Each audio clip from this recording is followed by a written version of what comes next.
Welcome to the Skill Touch Disrupt podcast, where we dive into the world of innovation and technology. My name is Malika, and I am the founder of Skill Touch, which is a digital and tech recruitment company across the globe. Today, we're going to be diving deep and talking about all things around the future of gaming and esports, surrounding betting, technology, and integrity. Today, I have with me Justin. Justin, very pleased to have you here. Tell our audience a bit more about yourself. No problem.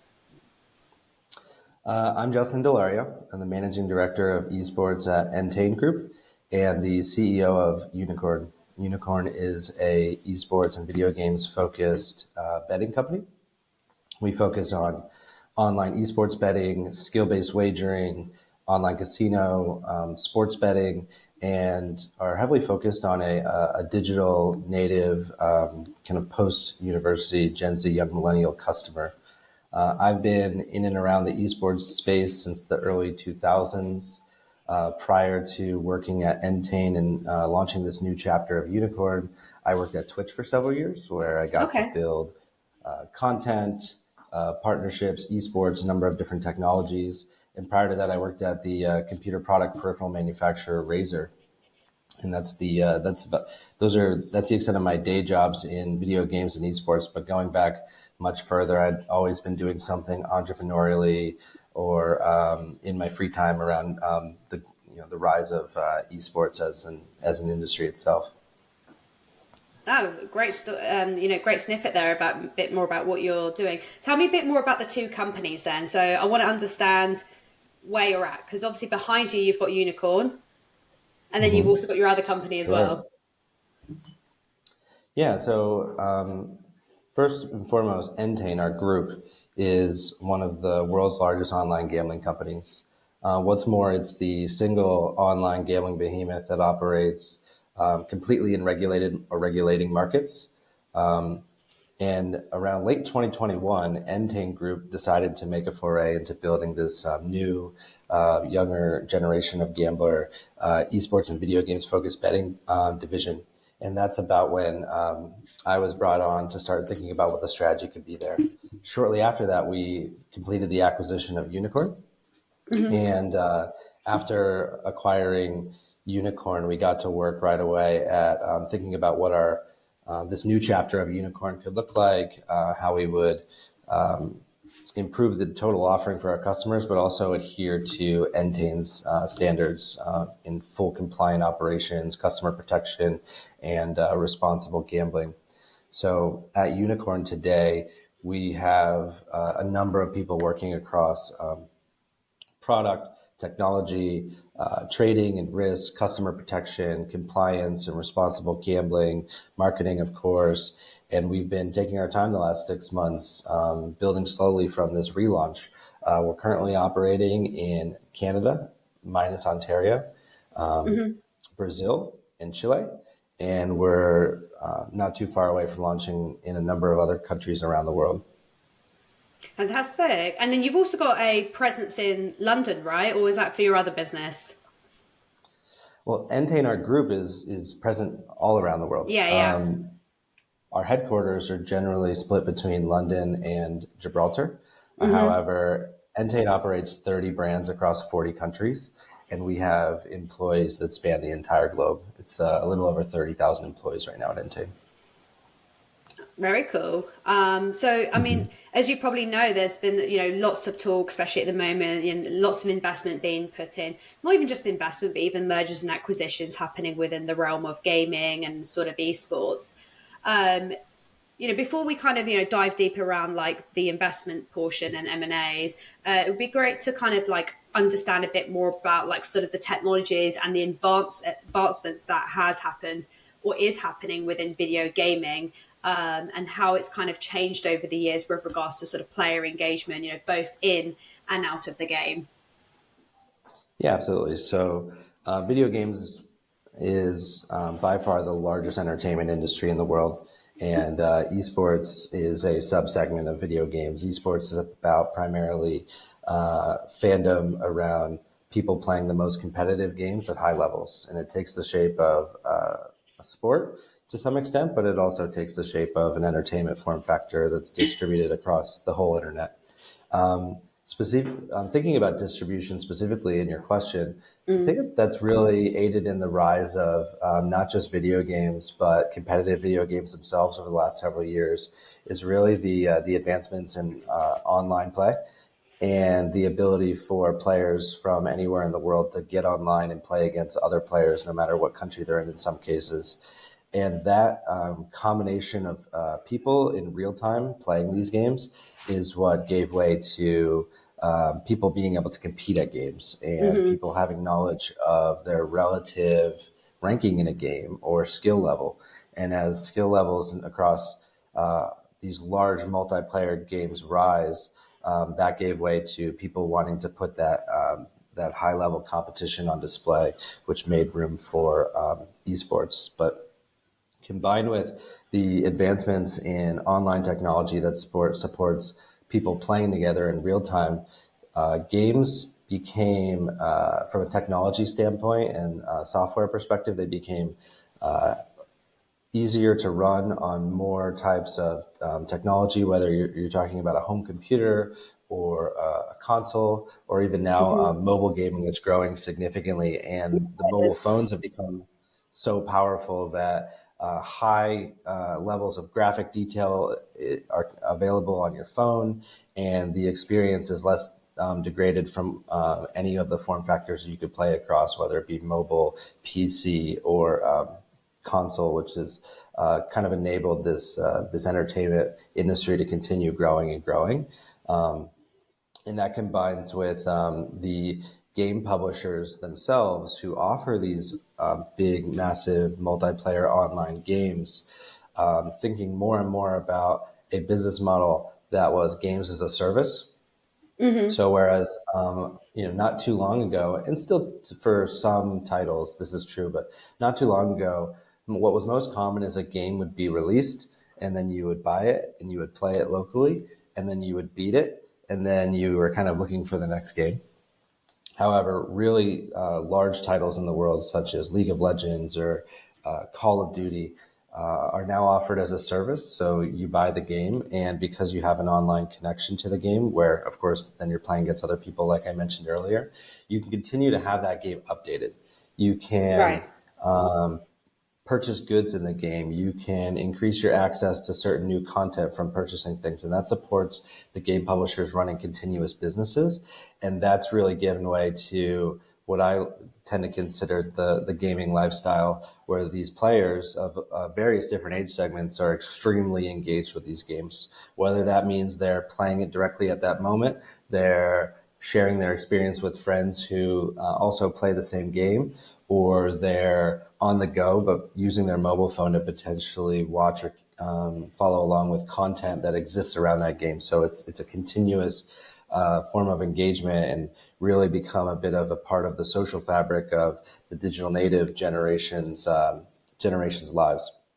So when we think about building a new digitally engaged betting business around video games Hmm. and esports, we think about those habits of consumption and the fact that these players are either heavily engaged in their daytime or evenings playing competitively across the games, and we can have a place in that part of their engagement with the games by the nature of letting them bet on themselves, bet against friends, or that they might be on the go or just maybe sitting back for a moment and watching other really high skilled players play.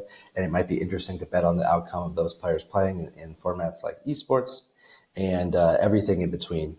Because all of this extra engagement with video Hmm. games has also led to a lot of online experiences generally becoming what we consider gamified, because that's become one of the most likely engagement and retention paths for a user of any technology online, and that's something that also then plays into how we think about all of our product experiences.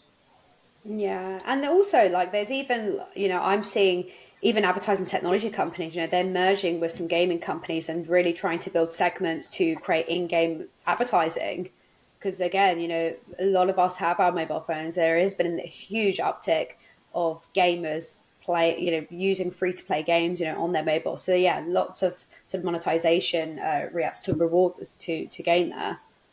the players and users? Advertising around video games and esports has come in and out a lot over the years and evolved along the way. To your point, Mm-hmm. there's a lot of advertising, especially on mobile games. If people are showing that they're going to spend a lot of time engaged with at least one of the pieces of software on their phone, then that's an appropriate place to try to reach them if you're a brand, of course. But what's also interesting in the competitive video game space proper, where esports is really big, is that over the last 10 or so years, it's been pretty well known that the typical esports fan Mm. does not have an immediate negative reaction to advertising in some Okay. forms. And that's because esports is still very nascent and new. And for a lot of the really engaged esports audience, it's something that they want to see continue to be successful. They want to see it endure. They want it to be a part of their, entertainment culture for as far in the future as they can see. And they tend to understand and respect that bringing in some forms of advertising either support the ability for that competition in video games to exist, or potentially even supports directly or indirectly the players competing. And this fan cares a lot about the players. In fact, this fan cares to some extent more about the players playing than they might even the team or jersey that player's wearing or the specific game that the player's playing at that moment in time. And that's because of some of the surrounding technologies that have enabled video games to become so social, like streaming on YouTube or streaming on Mm. Twitch, where I worked for several years.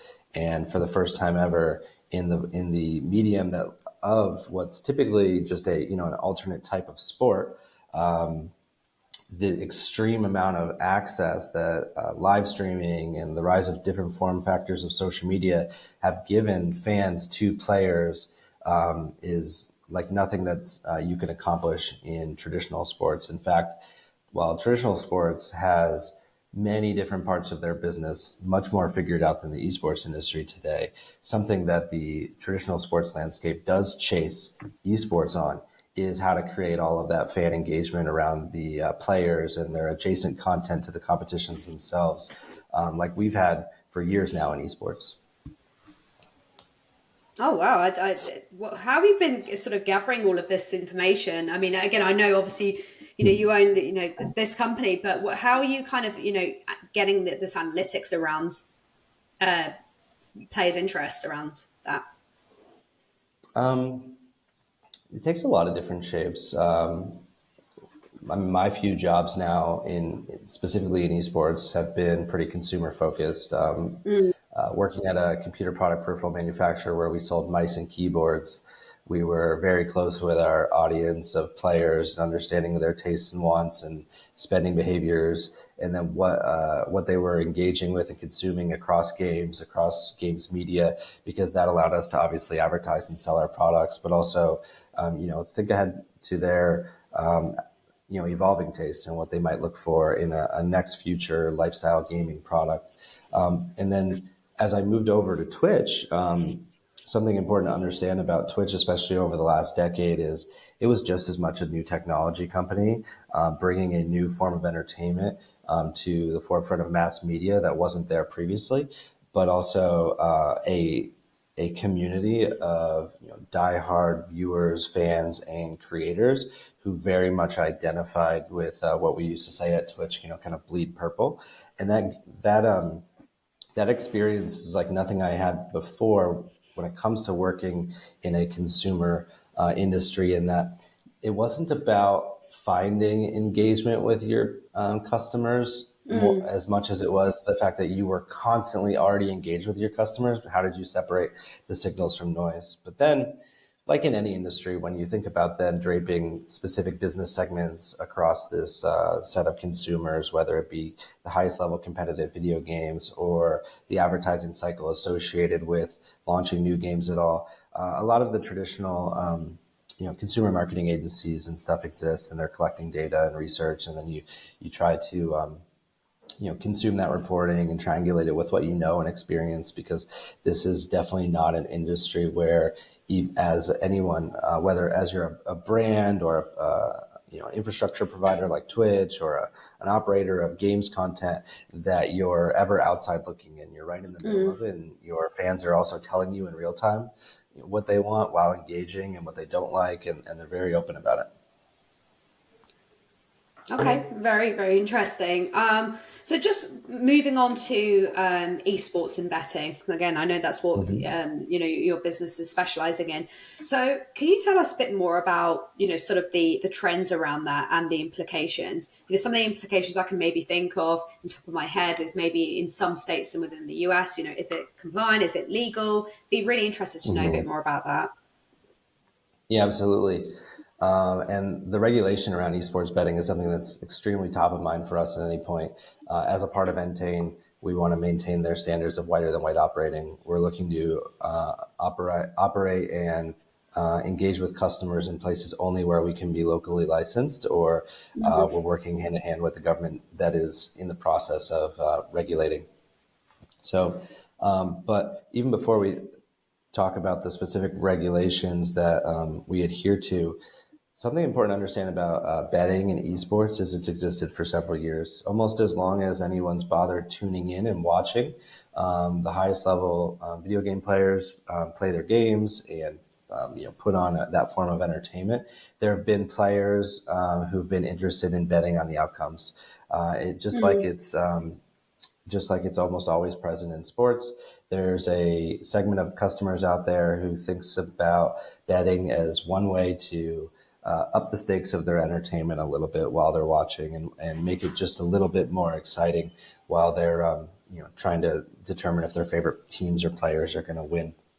However, because esports is something that's maturing every day, that leaves room, unfortunately, for a lot of companies to dive in and meet the customer need, but not potentially consider all of the abuse vectors or the customer harm and safety considerations that should be made.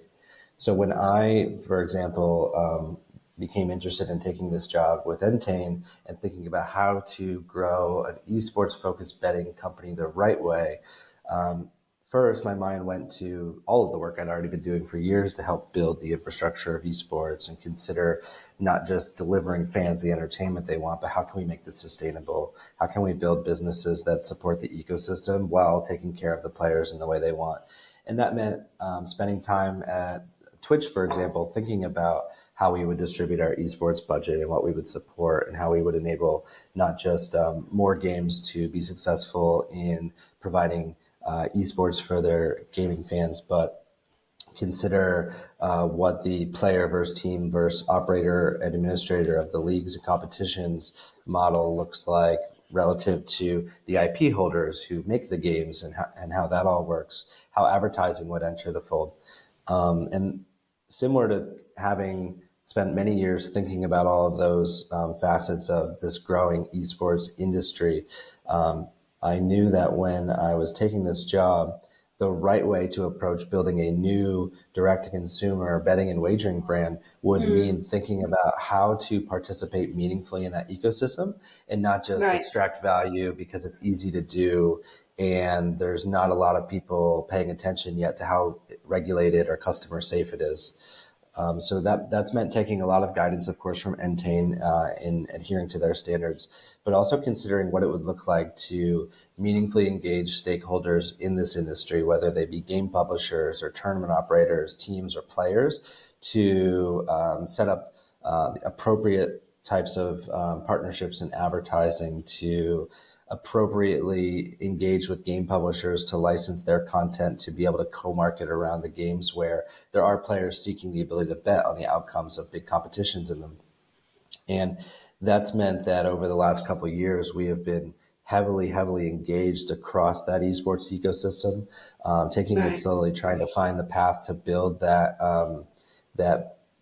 best new esports betting actor that we can be, but also doing a lot of education, because the esports industry, inclusive of some of the biggest entertainment companies on earth, are in many ways lacking knowledge of the difference between fully regulated betting operations, gray market betting operations, black market betting operations, what that means in terms of customer protections. And ultimately, when we're engaging a tournament operator, a game publisher, a team, we're talking about a shared set of fans. It's their fans, it's our customers, and vice versa. And we don't want to detract from this all of the positives of this entertainment form factor that we've all been invested in growing over the years. And then how making all those considerations continuously plays into what we do at Unikrn. We engage pretty heavily with at the government level with regulators, third-party auditors of our technologies who ensure they're customer safe and compliant. We work with third-party investigative bodies who take care of looking after anomalies in player pattern betting behavior that might be consistent with integrity violations at the actual competition level.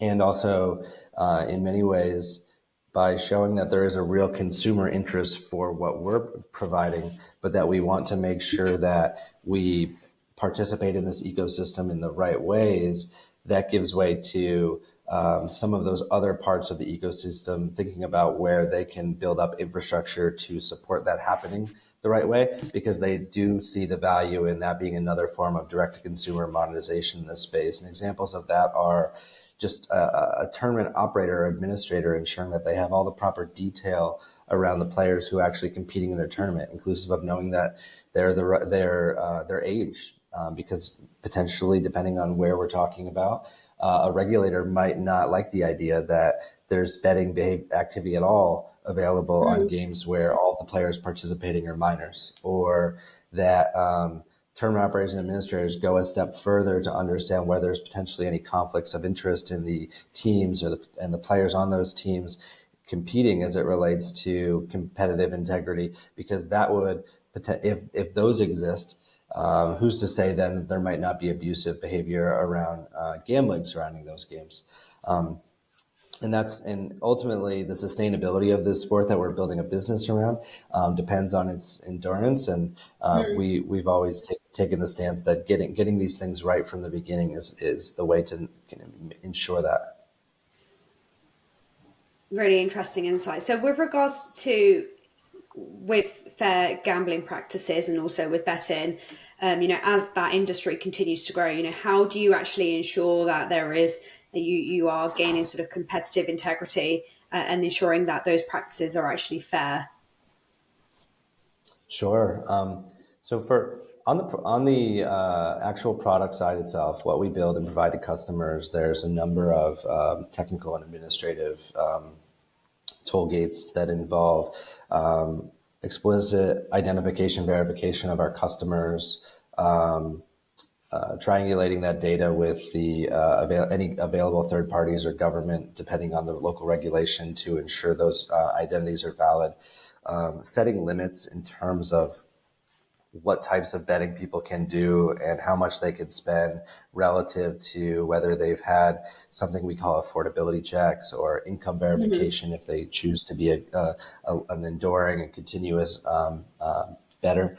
But then also ensuring that our trading and risk team is watching out for that negative pattern behavior that would either indicate that somebody is potentially doing harm to themselves, which we never want. We prefer to contact a customer quickly who looks like they're potentially overspending, work with them to identify if a timeout is something they need, or they potentially need to be put in contact with resources that make available lots of information on responsible gambling and health and safety around gambling in general. But then also where we see pattern behavior that might indicate that a certain match or a certain event had potential players competing, betting on it, or there were very strange bets taking place that don't seem consistent with the popular or expected outcomes of these matches, which would typically potentially indicate that players might be throwing a match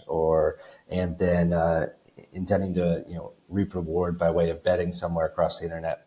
Unfortunately, we can't guarantee that all the other people offering esports betting right now are adhering to the same practices, but we are very proactive and open in passing on that information to the third-party integrity coalitions that we're a part of, who go ahead and handle those investigations objectively and work between us, the actual administrators of the tournaments, to reach outcomes that ultimately make the space safer for all the players competing, simultaneous to us trying to make this entertainment offering safe for the actual gamblers themselves.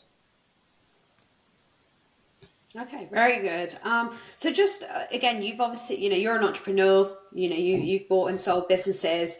So what I'd be really interested to find out is a bit more about like what patterns are you seeing in terms of investment within gaming and also esports around the globe? Sure, I think that there's a couple different angles to discuss there. In gaming at large, what you've seen, especially in the last year or so, is a lot of consolidation or attempts Yeah. at consolidation. I mean, I think the biggest one that everybody's quite aware of is the Microsoft intentions to acquire Activision Blizzard. Of course, Do you there's a think that's number going to of happen? Do you think that's going to happen?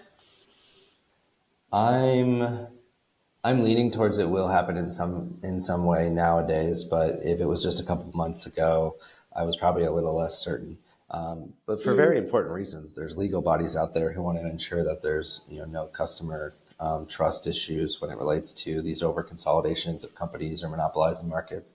But I let them do their job. I do think, given some recent milestones reached in that overall investigation, that they might accomplish this, but I think we're all waiting to see. But that's just that deal, even though being one of the largest you could talk about right now, is emblematic of a number of games as a service providers looking to consolidate, because ultimately signing up to run games as a service style business surrounding such a heavily consuming audience signs you up to have to provide a lot of content and experiences continuously. And I think that all of the IP rights holders and developers are probably a little bit always a little bit stressed about the idea of how to continue upping their game and continue providing more and retaining that customer engagement, because the optionality for the digitally engaged social gamer or hardcore gamer audience is pretty high, and they're spread across a lot of entertainment and technology mediums consuming all of that content. So the consolidation helps people get even more of that time to make more of that money. But then, zooming in a little bit, esports has been going through something of a winter, people might call it, and that's really coming from a series of investments that were made pretty hastily in the last 5, 6, or 7 years, aimed at extracting as much value as possible from the idea of esports as a sport, and taking very traditional sports-minded business models, draping them over competitive gaming, and investing in the places you might normally invest to create an output if it was traditional sports, intending to see ROI. And I think, if anything, it's just validated what a lot of us have always known, which is that esports is without a doubt another form of sports, but it's nascent. It's maturing day by day. It will take time, and there's probably aspects of the traditional sports world that are needed, accepted, and will be a meaningful part of growing the infrastructure of esports. But it won't be a like for like match where the existing business model of the NFL just becomes the business model of a major esports league in the world. And what that's meant is the ways that a lot of this outside investment we're looking for ROI have not come to fruition. And combine that with macroeconomic downturns, COVID, and certain aspects of any entertainment out there, whether it be traditional sports, movies, esports, went away, event revenues, ticket sales, etc. And in esports, where we're so digital, it wasn't just about revenue going away. It was about realizations that some of that engagement was still possible without those things, because it's all online and it's so heavily available online, with players even sitting at home in their home offices competing. And if anything, we've just learned that we haven't found the perfect long-term and enduring business model for all of esports yet. That investment that is pulled out in response to not seeing ROI from traditional sports like investment plays has created a bit of a narrative that, oh my gosh, esports is maybe dying, or the business just will never be there. But I tend to think that's a little bit of a naive takeaway when you consider that every day more and more players are engaging online content around video games, and specifically competitive ones. And more than anything, we've just seen a broadening and diversification of all the different ways that people want to consume esports, and that might continue to be the nature of esports forever, and make it very hard to create the Major League Baseball, NFL, or Premier League of esports, because taste and interest will mean that a new game comes out in a year or 2 years or 3 years. Mm-hmm. So that's a bit of summary of the investment landscape of esports right now. However, if anyone were to want to still kind of make valuable investments in esports, the same thing that I think is true in any consumer industry is the closer you make your investment to a consumer and their interests, there's still value to be made. But for the benefit of growing the esports infrastructure, I would hope anybody who's pursuing investments like that, similar to us, is thinking about how to make sure we put value back in and not just take it out, because esports has now been such a huge part of my life for so long. Like, I can only envision trying to make it work, but that's not always the case with everybody who's interested in making investments. I like that passion, you showing their enthusiasm, and also the advice you're giving to our audience around that. So, just based on the emerging trends that you've observed around gaming and esports, what do you think investors and perhaps tech companies should do to reach and appeal to the new generation of gaming and esports enthusiasts? I think a couple of thoughts I somewhat alluded to earlier are most relevant.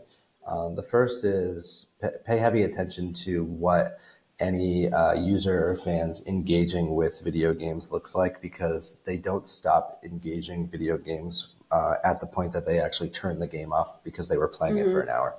It's the combination of playing the game plus reading about it on Reddit, plus watching other people play that game on Twitch or YouTube or elsewhere, plus consuming a number of TikToks where people are highlighting top plays in those games. All of that is their kind of gameplay consumption per day, and that opens a lot of surface area to create business and engage with those users in a way that would feel genuine and authentic to them, versus potentially overly concentrating in one of those areas and being a detractor or turnoff. And that's something that I know a lot of the big Fortune 500 non-endemic but also endemic advertisers who operate in and around video games consider when they're the most successful, that it's one thing to place heavy advertising in a place a consumer is engaged, but then potentially detract from their experience. It's another thing to realize that, well, if they're engaged 8 hours a day with games and it's across all these mediums, then we just need to appear lighter in all of those places. And that's a proper holistic strategy. But similar goes for thinking about, from a technology perspective, how to engage or be appealing or be additive. So that's one. That's one theme. And I think secondly, the other theme would just be staying ahead of technology trends and understanding where new technology is going to intersect with gaming. And it's interesting because it's not a guarantee that every new technology is going to intersect with gaming meaningfully, especially for like the most heavily engaged or hardcore gamers. An example of that is, and this isn't to say that it won't change, but VR has technically had a really hard time Yeah. penetrating and creating a significant overlap with what we consider core gamers. Because despite the fact that it's appealing and interesting technology and it's fun, it's not a like for like replacement for what they're doing and why they're doing it in competitive games they play or multiplayer ones online. It's a different experience.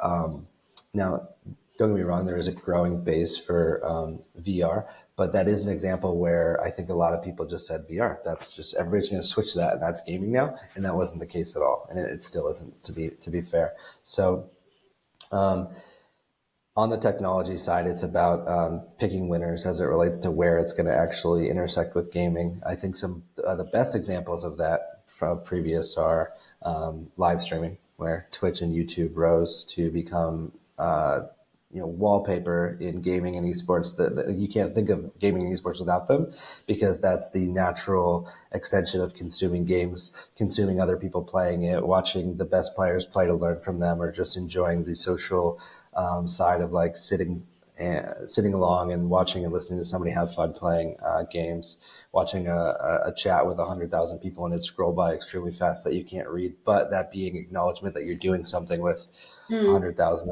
other people. So that was a technology intersection that really worked for gaming and esports, and there'll be more. Very interesting and fantastic. And also, Netflix are doing quite a few things with some like gaming studios now. Like I keep hearing some rumors that they're partnering with more and more studios. Absolutely. Some of my team at Twitch have all taken jobs with Netflix Gaming and are part of developing those. Really proud of a lot of the stuff they're doing. But I mean, I think Netflix just recognizes that they already have so much time and engagement with a Yeah. digital native audience, and on top of that, like video game publishers, whose core IP is the sit down video game that's time consuming, but they finally realized players take the game on the road and all those other ways I described that they engage. I think Netflix kind of is recognizing a similar potential behavior from their very digital native audience. They're gonna sit and they're gonna watch. They're gonna consume all of the available content on Netflix, but there's potentially ways to extend their engagement with Netflix, and it could be more mobile and it could be more differentiated in terms of what they're consuming. It could instigate more social activity that revolves around time spent with Netflix technologies over games that, because they're in close in proximity to Netflix, are potentially an instigating of conversations about other things, other content, other things to watch on Netflix. I think it's a flywheel approach, to quote like a very Amazon term, but more time engaged by people with the Netflix service probably ultimately ensures that their investments needing the highest ROI, like Mm. original content, see more long-term value. Okay, great. And last but not least, what's next for you guys at Unicorn and also Intane? Well, with Unicorn, yeah, absolutely. With Unicorn in particular, we're just continuing to work in the background on how to expand the Unicorn offering in as many places as we can around the world. It takes time to do that when you're operating Yeah. fully licensed, because you have to go regulator by regulator, country by country, configure your site to be compliant locally, receive technical audits, etc. So that's just something taking time, but we're working on that every day in the background, and you can expect to see Unicorn expand to more countries very soon. Simultaneous to working on all of that technical compliance and preparation to launch in other markets, we have a lot going on as it relates to developing new product features that we think our customers are going to love. Some of those revolve around new and interesting ways to bet on esports.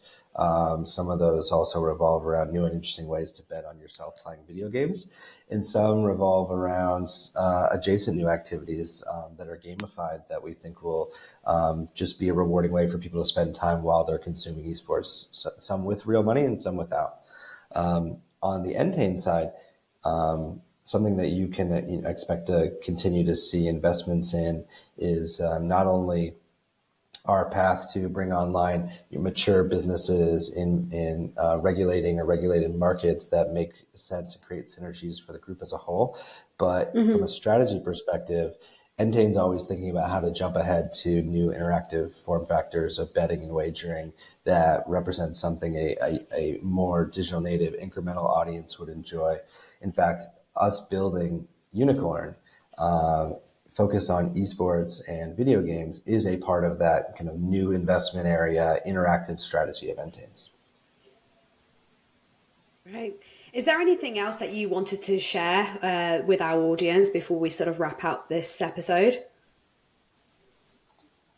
I think that I think the most important thing we talked about over the course of this podcast so far was just the need for education on what customer safe, compliant gambling operations look like, and if anybody out there listening to this podcast is a consumer of betting products, or they like to have a wager. they also happen to love esports or gaming. I mean, the best way to participate in building up the ecosystem of esports to last and endure means betting with safe and compliant operators. Doesn't have to be unicorn, but support the operators that have your safety and protection in mind. And that's actually an indirect way to ensure the long-term value is created for esports. That industry can grow and last. That's my shout out close to esports. But then separately, I think for anybody interested in technology and where it's growing to and how things are moving, the best advice I can give is focus on the way customers are consuming. Building technology for technology's sake only goes so far, but generally the best technology is spawned from identifying a clear customer demand. So. Great. Thank you so much, Justin, for your valuable contributions and also your insights around the industry surrounding esports and Really. also gaming and betting. Thank you again. And obviously, if our audience are listening to this, I'm sure that it can probably reach out to you directly on LinkedIn or also on your website as well. Absolutely. You can find me pretty easily on LinkedIn and across various different social medias. And then, of course, on unikrn.com. In countries where we're operating, there's an ability to contact us. Great. Thank you so much, Justin. Thank you. Thank you.